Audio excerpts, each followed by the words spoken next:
Good morning everyone, welcome back to my channel. তো চলে এসেছি আজকের নতুন ব্লগ নিয়ে। ভোরের ঘুম ভাঙতেই যেন শুরু হয়ে যায় দিনের ব্যস্ততা।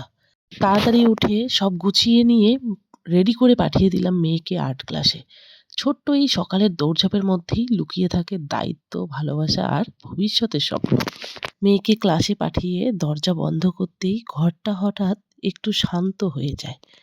তখন মনে হয় দিনের শুরুটা যতই ব্যস্ত হোক, সন্তানের জন্য করা এই ছোট ছোট কাজগুলোর মধ্যেই জীবনের সবচেয়ে বড় তৃপ্তি লুকিয়ে আছে। কয়েকদিন থেকে শরীরটা খুব একটা ভালো নেই। কাল তো একদমই ভালো ছিলাম না। আজকে অনেকটাই সুস্থ আছি। তো এখন বাজে 8:30টার মতো। তো আজকে একটু লেট করেই ঘুম থেকে উঠেছি। তাড়াহুড়ো করে উঠেই পাঠিয়ে দিলাম মেয়েকে ড্রয়িং ক্লাসে। এরপর চলে এলাম রুমে। তো আজকে সানডে, ছুটির দিন। আর এই ছুটির দিন মানেই শুধু বিশ্রাম নয়, বরং ধীরে সুস্থে নিজের মতো করে সব কাজ গুছিয়ে নেওয়ার এক বিশেষ দিন। সকালটা একটু দেরিতে শুরু হলেও ঘরের ছোট ছোট কাজ, বিছানা গুছানো, কাপড় ধোয়া, ঘর পরিষ্কার, এসব করতেই সময় কেটে যায়। তাড়াহুড়ো না থাকায় কাজগুলোর মধ্যেও এক ধরনের আরাম আর স্বস্তি অনুভব হয়। শীতের সময় যেন ঘরের কাজকর্ম একটু বেড়ে যায়। সকালে ঘুম থেকে উঠে বিছানা গোছাতে গেলেই বোঝা যায় লেপ, কম্বল, চাদর সবকিছু সামলাতেই যেন সময়টা একটু বেশি লাগে। গরমের দিনের মতো খুব সহজেই বিছানা ছাড়া যায় না। ঘর ঝাড় দিতে গেলেও বাড়তি কাজ দেখা যায়। এই ঘরে পেতে রাখা ম্যাটগুলো তুলে তারপর ঘর ঝাড় দেওয়া, যেমন প্রচুর প্রচুর কাজ পড়ে যায়। তো এখন আমি ঘরের সমস্ত কাজকর্ম সেরে তারপর একবারে স্নানটা সেরে আসবো। এরপর শুরু হবে রান্নাবান্নার পর্ব। তো খাওয়া দাওয়া সেরে এরপর বেরিয়ে পড়লাম জয়ন্তীর উদ্দেশ্যে। তো আমরা যাচ্ছি আমি, মিস্টার রয় আর আমার ননদ। মেয়েকে নিচ্ছি না, কারণ ওখানে অনেকটাই হাঁটতে হয়। মেয়ে এতটা হাঁটবে না, ও নিজেই যাবে না বলে দিয়েছে। জয়ন্তীর ফরেস্টে ঢুকলেই যেন মনে হয় এক অন্য জগতে পা রেখেছি। চারিদিকের নিস্তব্ধ সবুজ মনটাকে এক অদ্ভুত শান্তিতে ভরিয়ে দেয়। ফরেস্টের ভেতর দিয়ে সরু পথটা যেন ধীরে ধীরে আমাদেরকে প্রকৃতির আরো গভীরে টেনে নেয়। গাছের পাতার ফাঁক দিয়ে রোদের নরম আলো পড়ছে, হালকা ঠান্ডা হাওয়া মনটাকে শান্ত করে দিচ্ছে। শুকনো পাতা আর পাখির ডাক মিলিয়ে তৈরি হচ্ছিল এক অপূর্ব সুর। শহরের কোলাহল থেকে দূরে এই সবুজ পথ চলার মাঝেই যেন সত্যিকারের আনন্দ লুকিয়ে আছে। মনে হচ্ছিল জয়ন্তীর দিকে এগিয়ে যাওয়ার এই যাত্রাটা আসলে সবচেয়ে সুন্দর, প্রকৃতির সঙ্গে নিঃশব্দে কাটানো কিছু মূল্যবান মুহূর্ত। দেখতে দেখতে কখন যে জয়ন্তীর ফরেস্ট পার হয়ে জয়ন্তীতে চলে এলাম বুঝতেই পারলাম না। শিব চতুর্দশীর পবিত্র সময়ে ডুয়ার্সের জয়ন্তী যেন এক ভক্তিময় তীর্থক্ষেত্রে পরিণত হয়।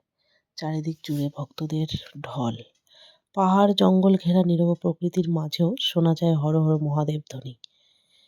এই সময়ে জয়ন্তীর বড় মহাকাল আর ছোট মহাকালে জল ঢালার জন্য ভোর থেকেই দীর্ঘ লাইন পড়ে যায়। দূর দূরান্ত থেকে ভক্তরা বিশ্বাস আর ভক্তি ভরে মহাদেবের চরণে জল নিবেদন করেন। আর সেই দৃশ্য পুরো পরিবেশকে আরো পবিত্র করে তোলে। শুধু পূজার আয়োজনেই নয়, শিব চতুর্দশী উপলক্ষে এখানে 2-3 দিন ধরে একের পর এক ভান্ডারা বসে। সাধারণ মানুষ থেকে সাধু সন্ত সবাই একসাথে প্রসাদ গ্রহণ করেন। ভক্তি আর মানবতার এক অপূর্ব মিলন দেখা যায়। সরল খাবার হলেও তার মধ্যে থাকে পরম তৃপ্তি। শিব চতুর্দশীর সময়ে জয়ন্তীতে আসা এবার নিয়ে আমার 3য় বার। তো এর আগে 2 বার যে এসেছিলাম তখন আমি ছোট মহাকাল পর্যন্ত গিয়েছিলাম এবং মহাদেবের মাথায় জলও নিবেদন করেছিলাম। কিন্তু এবছর আর আমার ছোট মহাকাল পর্যন্ত যাওয়া হবে না। আমরা জাস্ট একটু ঘুরেই চলে যাব। জয়ন্তীর ছোট মহাকাল পর্যন্ত যাওয়া মানে কিন্তু অনেকটা হাঁটা। আর আমরা যেহেতু গাড়ি নিয়ে এসেছি তাই একটু গাড়ি নিয়ে আমরা এগোলাম, কিন্তু গাড়িটা রেখে আমাদেরকে আবার হাঁটতে হবে। এত গাড়ি যে পার্কিং করাটাই চাপের। তো একটা জায়গা দেখে আমরা গাড়িটা রেখে এখন হেঁটে হেঁটে যাচ্ছি। এখন আপনাদের সঙ্গে শেয়ার করব কোথায় কোন ভান্ডারায় কি দিচ্ছে। তো চলুন তাহলে এখন আপনাদের সঙ্গে শেয়ার করি। তো প্রথম যে ভান্ডারাটা দেখতে পেলাম ওখানে দিচ্ছে মুড়ি আর পায়েস। কেউ খাওয়াচ্ছিল খিচুড়ি, কেউ ভাত, কেউ ফ্রাইড রাইস, আবার কেউ বিস্কিট দিচ্ছিল, আবার কেউ জলের বোতল দিচ্ছিল। আমি আর আমার ননদ কি করলাম, একটু করে মুড়ি নিয়ে নিলাম আর পায়েস নিলাম না। আজকে জয়ন্তীতে আসার আমাদের একটা আলাদা উদ্দেশ্য রয়েছে, সেটাই এখন আপনাদের সঙ্গে শেয়ার করব। প্রতি বছর এই সময়টা এলেই আমাদের মনে এক আলাদা অনুভূতি জাগে। আমার হাসব্যান্ড প্রতি বছরই নিজের সামর্থ্য অনুযায়ী ভান্ডারায় চাল দান করে থাকে। সেই ছোট্ট দান আমাদের কাছে শুধু একটা নিয়ম নয়, বরং ভক্তি, বিশ্বাস আর মানুষের পাশে থাকার এক নিঃশব্দ প্রতিশ্রুতি। এবছর নানা কারণে চাল দেওয়া হয়ে ওঠেনি। তো আমরা আজকে চালের দামটা দেওয়ার জন্যই এখানে এসেছি।